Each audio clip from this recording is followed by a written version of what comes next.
입장료 5,000원만 받을게요. 만져봐야 되니까.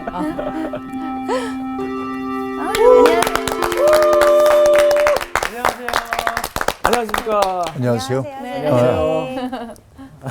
우리가 예레미야 공부를 하고 있는데 예레미야는 뭐 다 아시는 얘기입니다만은 남왕국 유다가 멸망하기 전에 예언자로 부름을 받았고 그리고 나라가 망하는 것을 봤고 사람들이 끌려가는 것도 봤고 본인도 또한 굉장히 큰 어려움을 겪는 그러니까 역사의 가장 격동기를 살았던 사람이고 가장 큰 문제는 내 눈엔 보이는 게 다른 사람들의 눈에는 안 보이는 거죠.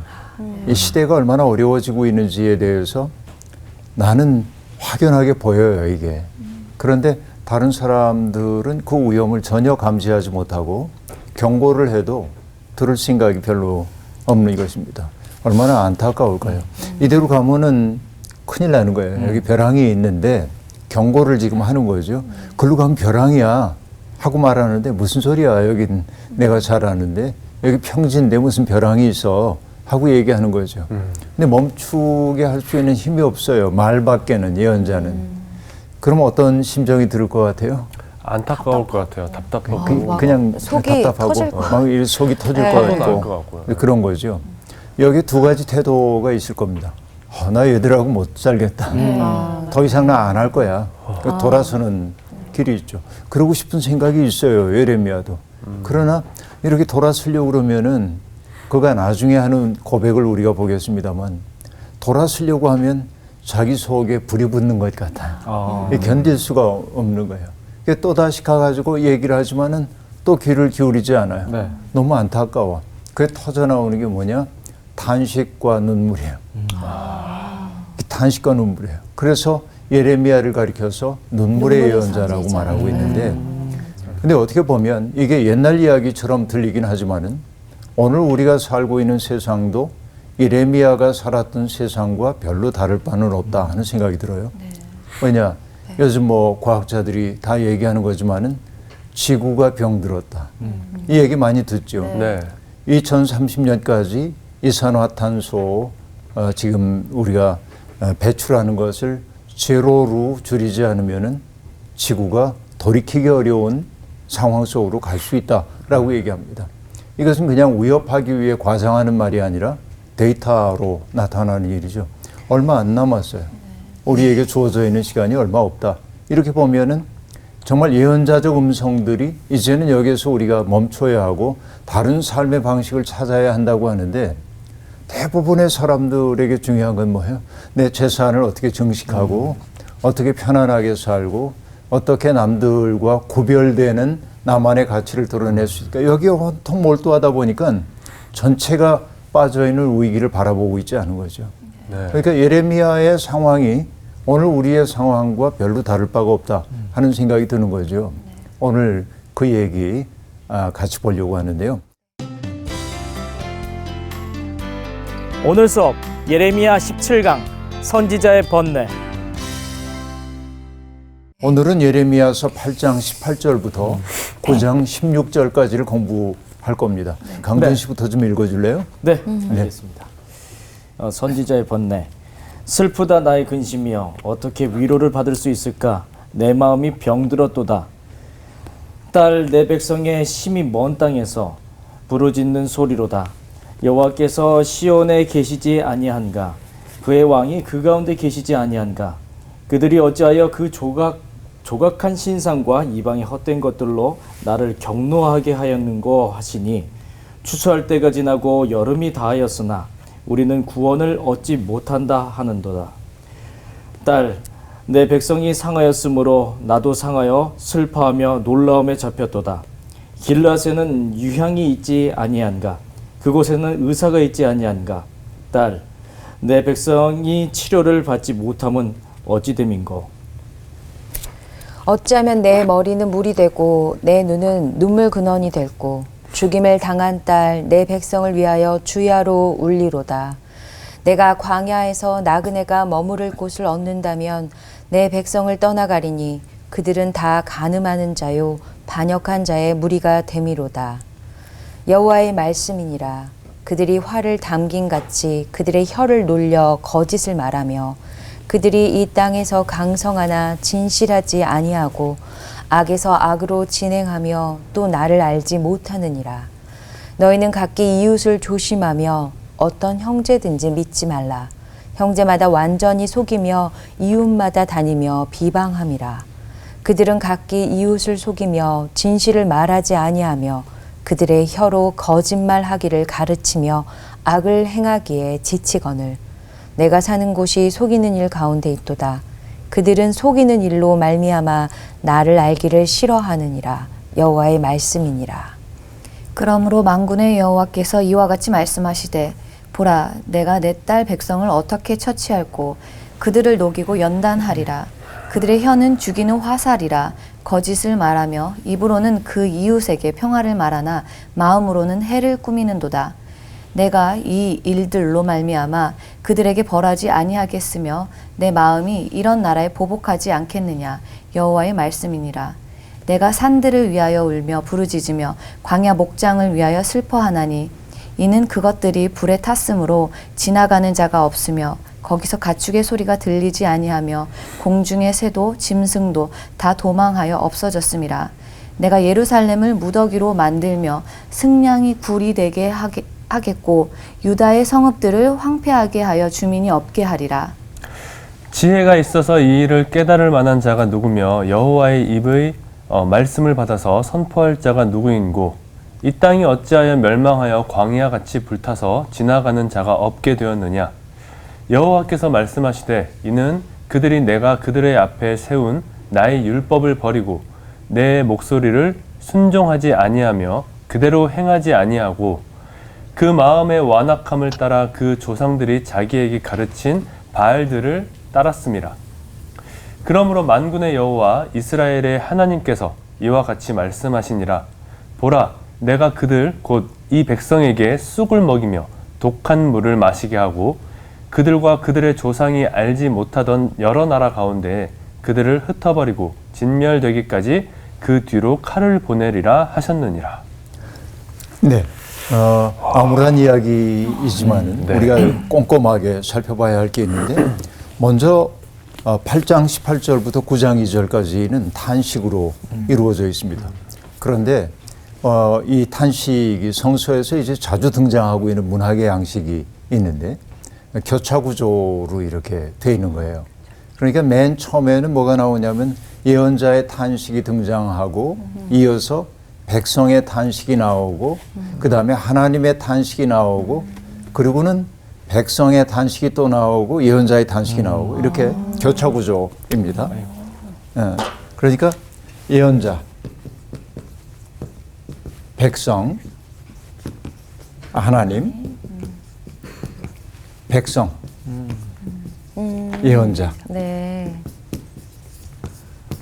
이 교차구조인 거죠. 이 하나님을 축으로 해가지고 이렇게 이제 데칼코마니 네. 이렇게 이런 구조로 이제 되어 있는데 이게 뭐냐면 여러분 문학적인 하나의 그 방법이기도 하지만은 기억에도 매우 중요합니다. 왜냐하면 이것이 고대에는 문서로도 우리가 읽기도 하지만은 낭독될 때도 있기 때문에 교차구조인 경우에는 기억하기가 좋은 거죠. 네. 그래서 18절에 보면 슬프다 나의 근심이여 지금 이렇게 발화하고 있는 사람은 예레미야이죠. 네. 네. 그러면서 내 근심이 크다 19절 첫 번째 부분까지 그렇게 나오고요. 네. 그 다음에 여호와께서 시온에 계시지 아니한가 그의 왕이 그 가운데 계시지 아니한가 라고 하는 것은 백성들의 탄식입니다. 네. 하나님이 어디 가셨지? 이런 거이죠. 그리고 뒤편에는 뭐냐면 그들이 어찌하여 조각한 신상과 이방의 헛된 것들로 나를 경노하게 하는 거 이거 하나님의 탄식이라고 얘기할 수 있습니다. 그리고 20절에는 추수할 때가 지나고 여름이 다하였으나 우리는 구원을 얻지 못한다. 이거 뭐예요? 백성의 백성. 탄식이죠. 네. 그리고 21절부터 9장 2절까지는 딸 내 백성이 상하였으므로 하고 말하는데 네. 이건 예레미야의 네. 탄식입니다. 그러니까 이 교차 구조로 이렇게 돼 있다는 거 우리가 알 수 있죠. 이렇게 보면 이제 흥미로울 것으로 보여요. 네. 자, 먼저 보면은 18절부터 보면 슬프다 나의 근심이여 어떻게 위로를 받을 수 있을까? 내 마음이 병들었도다라고 말합니다. 여기에 마음을 뜻하는 단어는 마인드가 아니라 심장입니다. 나의 심장이 지금 병들었다. 심장이라고 하는 것은 삶의 중심이죠. 네. 나의 존재의 가장 깊은 중심이죠.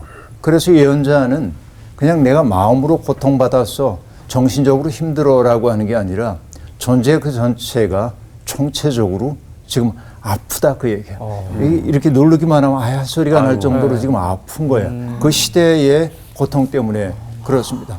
그래서 기쁨은 사라지고 슬픔은 나을 길이 없다고 그는 그렇게 말하고 있습니다. 왜 그럴까요? 그 시대의 아픔을 그대로 고스란히 느끼고 있는 거예요. 예언자라고 하는 사람들은 어떤 사람들이냐면 공감의 능력이 뛰어난 사람들입니다. 그 시대를 아파하는 존재예요.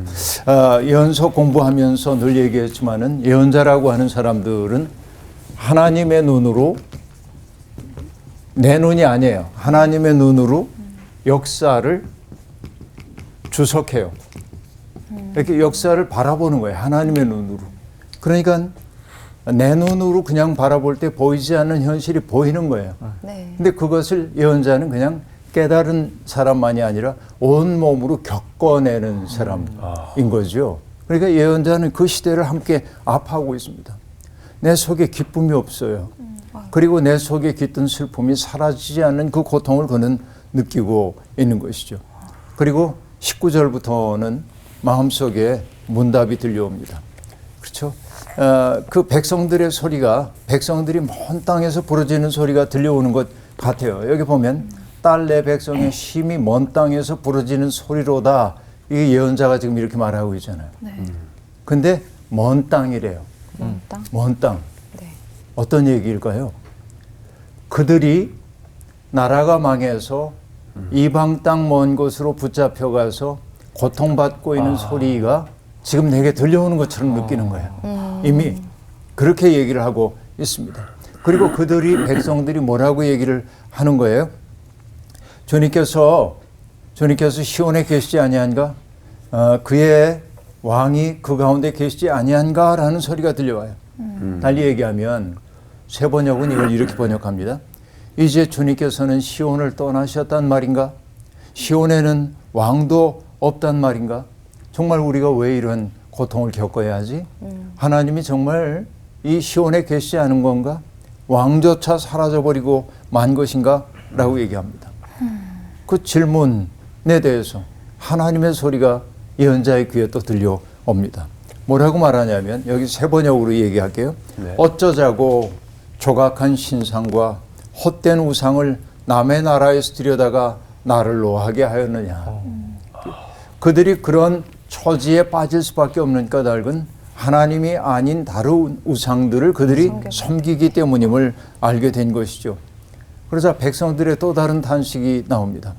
여름철이 다 지나갔는데도, 곡식을 거둘 때가 지났는데도 우리는 아직 구출되지 못했습니다. 라고 얘기하고 있습니다. 이게 이 상황, 아주 미국에 닥쳐오게 될 그런 상황을 이렇게 얘기하고 있습니다.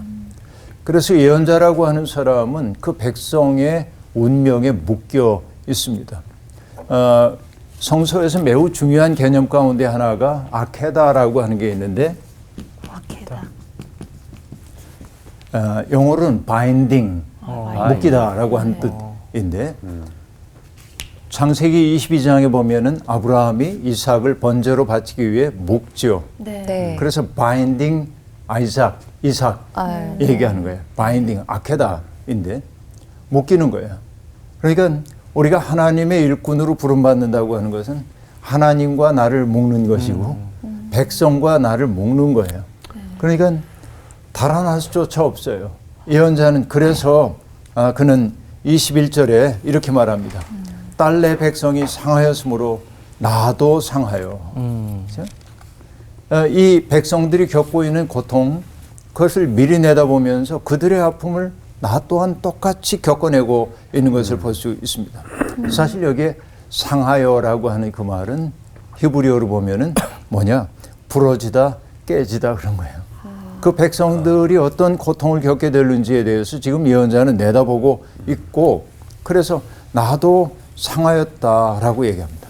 그리고 슬퍼했다라고 얘기하는데, 감정적으로 참 힘들었어라고 하는 게 아니고 슬퍼하다라고 하는 말은 어두워지다라고 하는 말인데, 그러니까 내 마음속에 빛이 사라진 상태가 되어버리고 말아서 저들이 겪고 있는 고통 때문에 내가 똑같이 내 뼈가 부러진 듯 아프고 내 마음속에 빛이 사라져서 어두워져 버리고 말았고, 그 다음에 놀라움에 잡혔도다라고 얘기하는데, 이때의 놀라움은 오싹함, 그냥 놀라움 정도가 아니라 내 마음이 황폐함 속에 간 거예요. 두려운 그 상황 속에. 그러니까 여러분, 예언자로 부름을 받는다는 건 참 어려운 일입니다. 너무 어려울 것 같아요. 단어들이 너무 다 부정적인 단어들이고 그렇죠. 못 살 것 그러니까 같아요. 삶이 없을 것 같아요. 이들이 겪어야 하는 그 현실을 내가 먼저 겪어내는 거예요. 지금 온몸으로. 네. 이게 이제 예언자들의 고통이라고 볼 수 있습니다. 그래서 예언자가 탄식을 합니다. 어떤 탄식이냐면, 길르앗에는 유향이 있지 아니한가, 그곳에는 의사가 있지 아니한가, 딸 내 백성이 치료를 받지 못하면 어찌 됨인고 라고 말합니다. 여러분, 길르앗은 요단강 동편에 있는 산지 지역인데 거기에서 나오는 그 유향이 유명해요. 옛날부터. 그래서 길르앗의 유향, 이거는 치료제로 아주 유명했는데, 그러니까 그런 놀라운 치료제가 있음에도 불구하고 백성들이 겪고 있는 상처는 나을 길이 없다. 그렇죠? 뭐 그거 가지고 유향으로 치료되는 건 아니지만은 상징적으로 지금 얘기하고 있는 것이죠. 또 그곳에는 유명한 의사들이 있잖아요. 이제 길르앗의 유향을 통해서 치료받기를 원하는 사람들이 몰려들었기 때문에 유명한 의사들이 그곳에 있었는데, 그러나 딸 내 백성이 치료를 받지 못하면 어찌 됨인고 라고 말합니다. 자, 이런 탄식은요, 예레미야만의 탄식이 아니라 이사야도 똑같은 탄식을 하고 있는데, 이사야 1장에 보면 이런 말이 나옵니다. 너희가 어찌하여 매를 더 맞으려고 패역을 거듭하느냐. 온 머리는 병들었고 온 마음은 피곤하였으며 발바닥에서 머리까지 성한 것이 없이 상한 것과 터진 것과 새로 맞은 흔적뿐이거늘 그것을 짜며 싸매며 기름으로 부드럽게 함을 받지 못하였도다. 하나님을 등지고 욕망의 길을 따라갔던 이들의 몸과 마음 속에 생겨난 그 상처들은 치유할 길이 없다고 보고 있는 거죠. 어느 시대나 마찬가지일 겁니다. 그래서 이렇게 탄식을 하고 나서 예언자가 9장에서 기가 막힌 이야기를 합니다. 9장 1절에서. 어찌하면 내 머리는 물이 되고 내 눈은 눈물 근원이 될고, 이런 말이 나오는데요. 여러분, 이 새 번역은요, 이 9장 1절을 앞뒤를 바꿔가지고 번역을 해놓고 있습니다.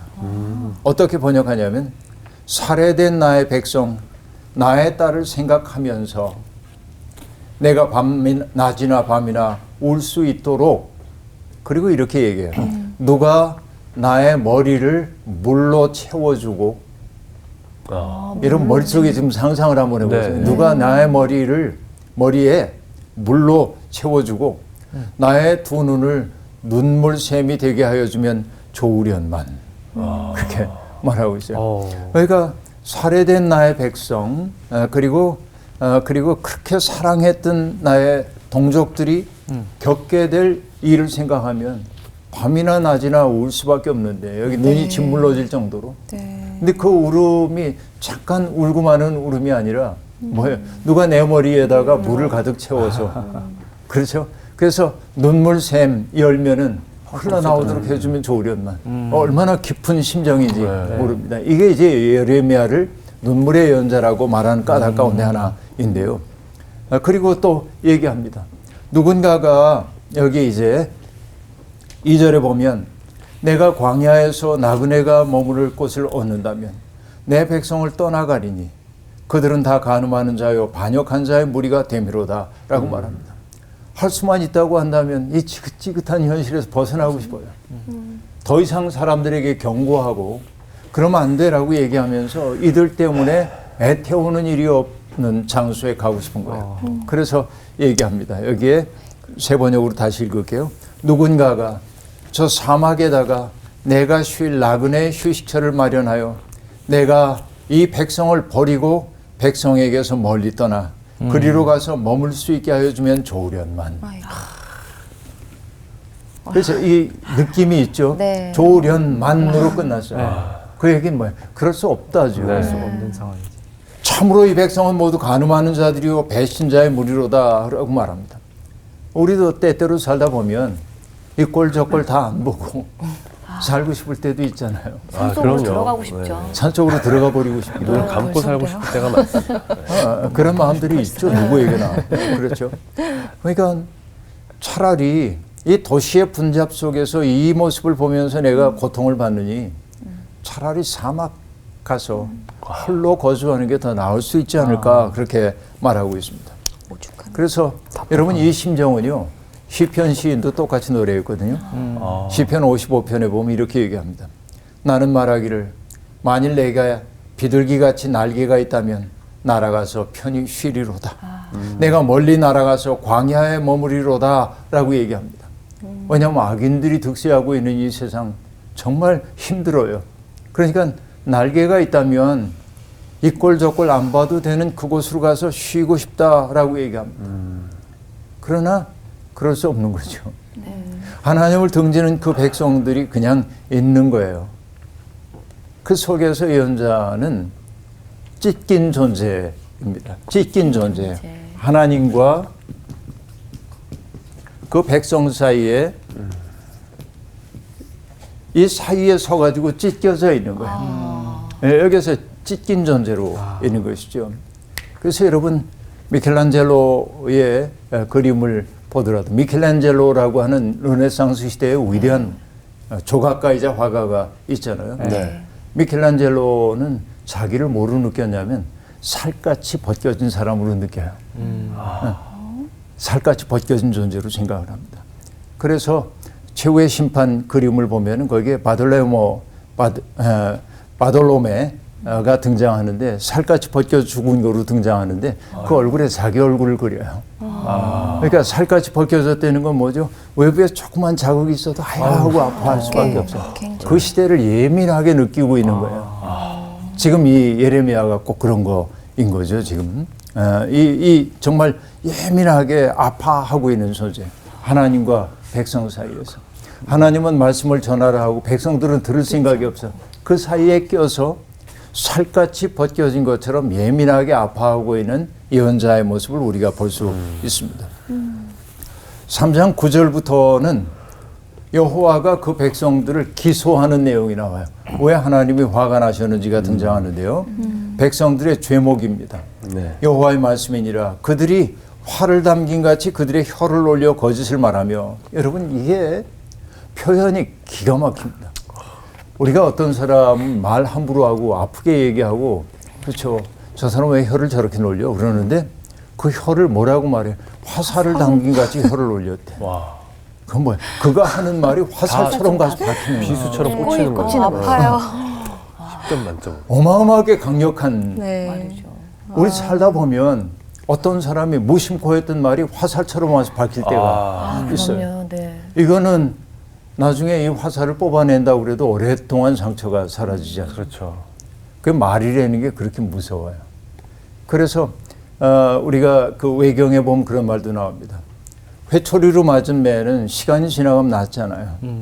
혀로 맞은 매는 아무는 법이 없어요. 맞아요. 혀몽둥이. 혐오증. 네, 정말 무서운 거예요. 그런데 정말 이 예레미야가 보기에 사람들의 말을 함부로 하는 거예요.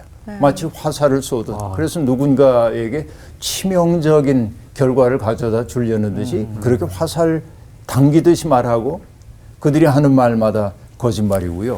말의 타락입니다. 말의 타락. 그 다음에 뭐냐면은 이렇게 얘기하죠.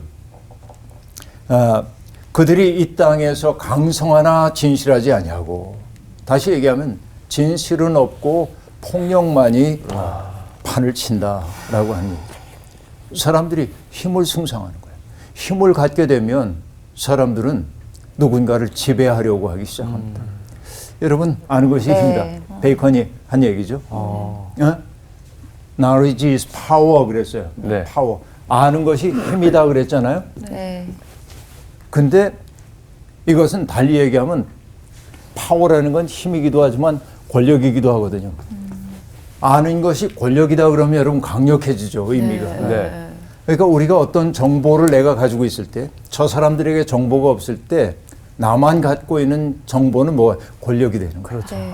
근데 이 권력을 가지고 있는 사람들은 꼭 뭘 하냐면 실력 발휘하고 싶어 해요. 자기가 얼마나 강력한 사람인지를 보여주고 싶어요. 이게 권력의 속성입니다. 지배하려고 하는 거죠. 그러니까 그들은 폭력적이에요. 대부분의 경우에. 그래서 얘기하는 거야. 힘을 승상하는 거죠. 진실은 없고 폭력만이 판을 칩니다. 그리고 그 다음에 뭐라고 얘기하냐면 악에서 악으로 나가는 건데요. 악에서 악으로 진행하며 악에서 악으로 진행해. 그러니까 여러분 악한 길에 접어든 사람들은 자기를 강화하기 위해 또 다른 악을 저지르는 것을 부끄러워하지 않습니다. 우리가 경험하는 바입니다. 그래서 우리가 악은 한사코 거부해야 하는 거지 한 번쯤은 라고 말하는 순간 우리는 망하도록 되어 있어요. 여러분 재미나는 얘기, 재미있는지 아닌지 여러분 판단하시면 돼요. 어떤 나그네가 사막으로 들어갔는데 낙타를 타고 사막에 들어갔는데 사막에서 하루를 유숙해야 했습니다. 그래서 텐트를 치고 하루를 자려고 누웠는데 한참 있다가 낙타가 주인을 부르는 거예요. 주인님 너무 추워서 그러니 응? 발 하나만 내가 들여놓게 해달라고 텐트 안에. 그래서 발 하나쯤이야. 오케이. 들여놨어요. 근데 아침에 깨보니까 주인은 텐트 밖에 있고 낙타만 들어와 있는 거예요. 네. 이게 뭘 얘기하냐면 악에 길들여지게 될 때, 악과 타협하게 될 때 어떤 현상이 나타나는지를 보여주게 되는데 주인과 종이 뒤집어지는 거예요. 악이 나를 장악하고 사로잡게 되는 것을 얘기해 준단 말이죠. 그러니까 악에서 악으로 나아가고 이제 그렇게 얘기합니다. 그 다음에 여러분 이제 그 한 구절은 놔두고 얘기를 하는데요. 네. 너희는 각기 이웃을 조심하며 어떤 형제든지 믿지 말라. 형제마다 완전히 속이며 이웃마다 다니며 비방함이라. 여러분 이게 도착된 현실입니다. 새 번역은 이것을 뭐라고 말했냐면 친척끼리 거침없이 사기를 치고 거침없이 사기를 치고 이웃끼리 비방하고 있다라고 말합니다. 제가 지난주에 얘기했나요? 사기를 당하면은 왜 마음에 더 고통스러운지. 네. 배신감. 그렇죠. 왜냐하면 사기는 친밀하지 않은 사람은 사기를 칠 수가 없어요. 네, 맞아요. 사기를 치기 위해서는 누군가에게 친밀하게 접근해야 돼요. 신뢰관계가 형성될 때 사기가 이루어지는 거죠. 네. 그래서 정말 좋은 사람이구나, 나를 돕기 위해 왔구나 그랬는데 사기를 치는 거는 그 신뢰를 배신하는 행위이기 때문에 상처가 더 큰 거죠. 네. 그런데 여기 뭐라고 얘기했냐면 친척끼리도 거침없이 사기를 치는 거예요. 네.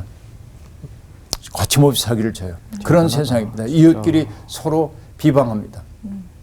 이 모든 도착된 현실은 혀를 화살처럼 놀려 거짓말을 하고 진실 없고 폭력이 판을 치고 악에서 악으로 나아가고 친척끼리 거침없이 사기를 치는 것은 무엇 때문입니까? 하나님을 알려고 하지 않는다. 이 말 속에 다 담겨 있는 겁니다. 그렇죠? 3절에 하반절에 나오는 얘기입니다. 또 나를 알지 못하느니라 라고 말합니다. 하나님을 안다고 하는 것은, 하나님을 안다는 것은 단순히 내가 하나님의 어떤 분임을 알아가 아니라 뭐예요? 하나님의 눈을 의식하며 삶을 의미해요. 그러니까 내가 하나님을 안다고 하는 것은 강준 씨를 대할 때 그냥 내 마음으로 평가하는 게 아니라 하나님의 눈을 통하여 그를 바라봄을 의미해요.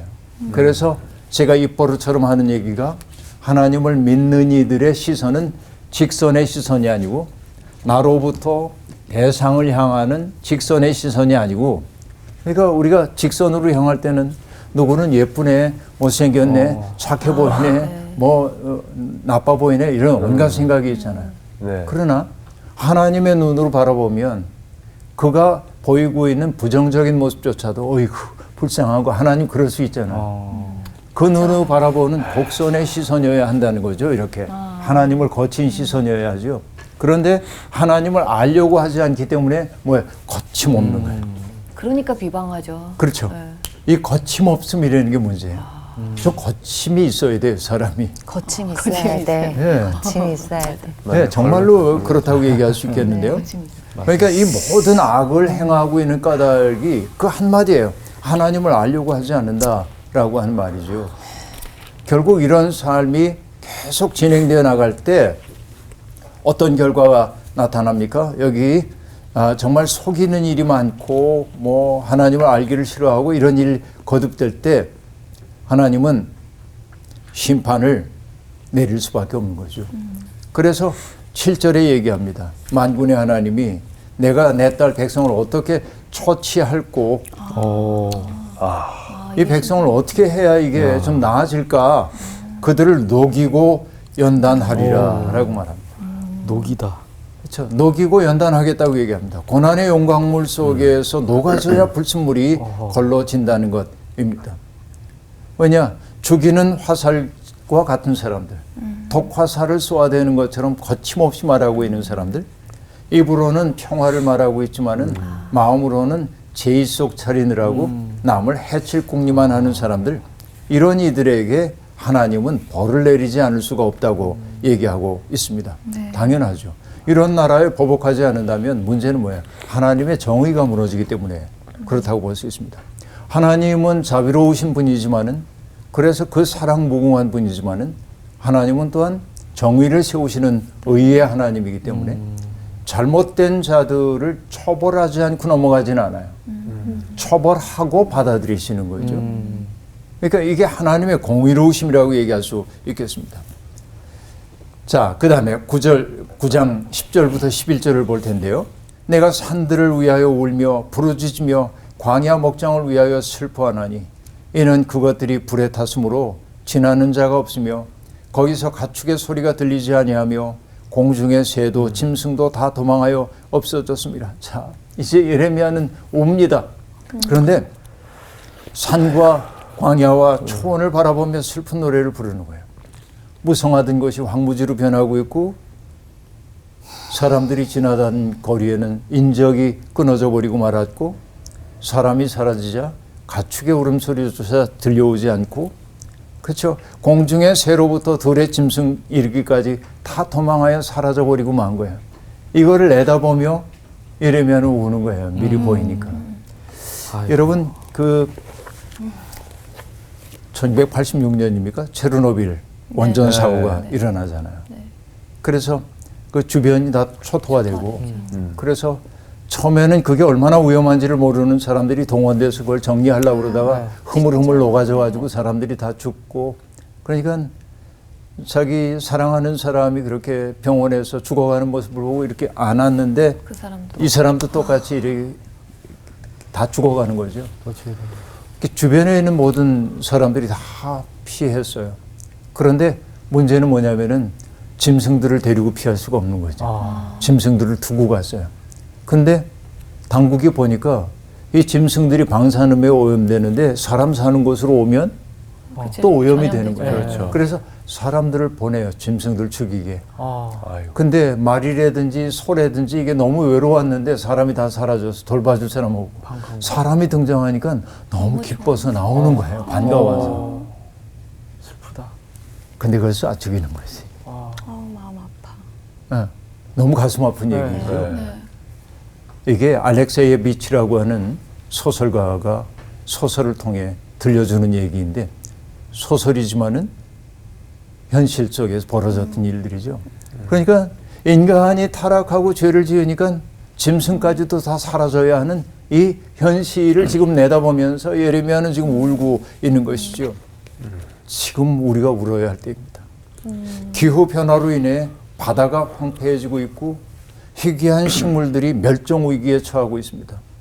얼마 전에 어떤 그 다큐멘터리를 보니까는 여러분 한라산 중턱에 있는 구상나무 군락이 정말 아름다운데 거의 하나도 남지 않고 다 죽었어요. 이 기후 변화가 만들어낸 이 놀라운 일입니다. 그리고 제주도 바다에 정말 그 아름다웠던 바다가 백화 현상으로 생물이 살 수 없는 공간으로 변하고 있고 말할 수 없는 참극이 지금 벌어지고 있는 것이죠.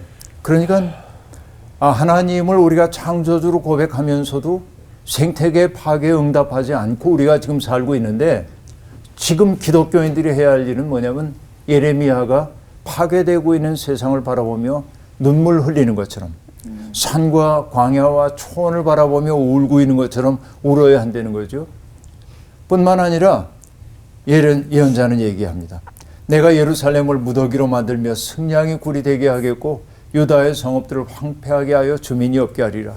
하나님의 도성이라는 자부심을 품고 있었던 예루살렘은 돌무더기로 변하고 승냥이 여우들의 소굴이 될 것이고 유다의 성읍들은 사람 살 수 없는 곳으로 변할 거야.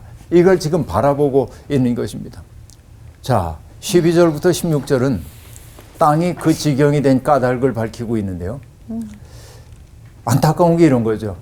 지혜가 있어서 이 일을 깨달을 만한 자가 누구며 여호와의 입의 말씀을 받아 선포할 자가 누구인고 이 땅이 어찌하여 멸망하여 광야같이 불타서 지나가는 자가 없게 되었느냐라고 말합니다. 왜 이 지경이 되었지? 누가 좀 지혜가 있으면 말을 좀 해봤으면 좋겠다 하는 얘기예요. 13절 여호와께서 대답하십니다. 이는 그들이 내가 그들의 앞에 세운 나의 율법을 버리고 내 목소리를 순종하지 아니하며 그대로 행하지 아니하였기 때문이다 라고 말합니다. 율법을 떠났어요.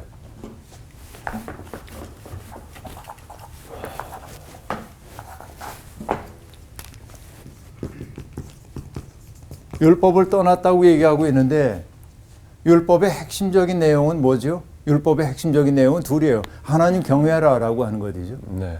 그러니까 하나님 경외라고 하는 건 하나님 두려워할 줄도 알아야 돼. 존숭해야 되고 두려워해야 돼. 내가 하나님의 세상에 잠시 동안 머물고 가는 사람이라고 하는 겸허함이 우리에게 있어야 하는데 하나님 경외라고 하는 게 있고 다른 하나는 이게 이제 하나님 사랑이기도 하고 이웃 사랑이잖아요. 네. 근데 이때 이웃이라고 하는 것은 단순히 나와 가까이 살고 있는 사람들만을 얘기하는 게 아니죠. 그렇죠? 그 이웃은 특별히 어떤 이웃들을 얘기하냐면 사회적 약자들이에요. 그들을 돌볼 줄 알아야 한다는 거예요. 너희 가운데 살고 있는 고아와 과부와 나그네들이 안심하고 살 수 있도록 너희가 보장해 줘야 돼. 이게 율법의 핵심이에요. 그래서 어떤 분은 율법 전체를 한마디로 얘기합니다. 가난한 이들에 대한 우선적 관심. 그렇게 말하는데 이때 가난이라고 하는 것은 물질적 궁핍함만을 말하는 게 아니고 그렇죠? 그러니까 그 처지가 벌거벗기는 것처럼 위태로운 사람들을 얘기하는 거잖아요. 그러니까 그들에게 관심을 갖기 시작해야 하는 거예요. 이게 바로 뭐냐면은 누가복음 10장에서 예수님이 들려주셨던 선한 사마리아 사람의 비유에서 강도 만난 사람, 그 사람을 사마리아 사람이 돕잖아요. 네. 그리고 주님이 물으시죠. 율법학자에게 내 생각에는 어떠냐? 누가 이 강도 만난 사람의 이웃이 되어 주었느냐라고 얘기해요. 이웃은 이렇게 공간적인 범주를 정할 수 있는 게 아니고 이웃됨이라고 하는 건 뭐야? 누군가의 이웃이 되어주는 것이 핵심인 거죠. 네. 그러니까 여기 이웃 사랑하라고 하는 얘기는 이웃을 고르라고 하는 말이 아니에요. 내 마음에 드는 사람이니까 내 도와주고 이 얘기 아니고 그렇죠? 어떻게 보면 무시당하고 천대받고 주변화되고 그런 사람들이 나의 삶의 공간 속에 들어와서 인간다운 삶을 누리도록 환대해 주는 게 이웃사랑이겠잖아요. 그런데 결국 뭐냐면 율법을 버렸다라고 하는 것은 어떤 의미예요? 이런 삶의 길에서 떠났다. 하나님을 경외하지도 않고 이웃사랑하지도 않았다라고 하는 얘기입니다. 그리고 마음의 완악함을 따라서 조상들이 갔던 그 길로 갔다. 자기 욕심을 하나님처럼 섬기는 삶을 살았다는 겁니다. 자, 그러면 이제 다 나왔어요. 아무리 얘기해도 안 들어요. 그러면 하나님이 뭐 해야 돼? 고난의 풀무 속에서 그들을 녹이고 재형성해야 돼. 그래서 하나님은 그들에게 고난의 쑥을 먹이고 독한 물을 마시게 할 거라고 얘기합니다. 극심한 고통이 그들에게 주어질 겁니다. 그리고 그들은 결국은 여러 나라에 흩어질 것이고요. 진멸될 때까지 칼에 쫓기게 될 것이다. 이것은 스스로 자초한 일이라고 볼 수 있습니다. 자, 이런 현실을 지금 예언자는 내다보며 아파하고 있어요. 그런데 이것을 여러분 2500, 600년 전에 일어났던 어떤 미개한 어떤 나라의 이야기로 볼 것이 아니라 오늘 우리의 현실, 우리의 현실이 여기에 합당한 삶을 살고 있는가를 봐야 돼요. 내가 풍요로워지고 내가 행복하기 위해서 이들의 살 권리를 우리가 박탈하고 있다고 한다면, 이런 이들을 우리의 시야에서 자꾸만 밀어내면서 어둠 속에 유폐시키고 있다고 한다면 하나님이 선언하는 심판의 선언도 우리에게 그대로 다가올 수밖에 없다. 이게 두려운 거죠. 네. 오늘 성경 공부 여기까지입니다. 무서운 얘기로 끝나요. 네, 무서워요. 예, 다음 주에 만나죠. 고맙습니다. 네, 감사합니다. 어둡게 끝나네요. 와, 진짜 너무 무서웠어요. 아니 지금 2000년 전에 이 성경을 통해서 기록된 내용이 지금하고 너무 비슷해서 좀 깜짝 놀랐고, 결국에 중요한 건 우리가 하나님 말씀을 묵상하지 않고 그대로 살지 못했기 때문에 이러한 현상들이 지금에도 계속 일어나는 것 같아서 좀 반성을 많이 하게 됐습니다. 저도 좀 비슷한데, 저는 이제 자연을 보면서 그리고 동물을 보면서 좀 하나님의 그 창조하심을 많이 느끼거든요. 기도하게 되고. 근데 그냥 보이는 것에만 제가 집중했던 것 같아요. 보이지 않는 환경에 대해서, 또 자연에 대해서 그냥 제가 보고서 거기서 느끼는 게 아니라 좀 뭔가 제가 실천을 해야 되겠다. 그렇죠, 느꼈어요. 네, 지금 우리 다 실천에 대해서 생각한 네. 것 같아요. 네. 그렇죠? 행동할 실천하러 때. 갈까요? 맞아요. 네, 네. 우리가 변해야 가시죠. 되니까. 가시죠. 가시죠. 실천합시다. 갈까요? 이번 주 퀴즈입니다. 블레셋이 침입하자 두려움에 쌓인 사울이 신접한 여인을 통해 불러온 인물은 누구인가요? 1번 갓, 2번 나단, 3번 사무엘. 정답을 아시는 분은 CBS 성서학당 홈페이지와 성서학당 카카오 채널을 이용하시면 됩니다. 선정되신 분들에게는 대한성서공회에서 발행한 성경 통독을 위한 최고의 접서 성경 2.0, 성서학당 선생님들의 저서 중 하나를 드립니다.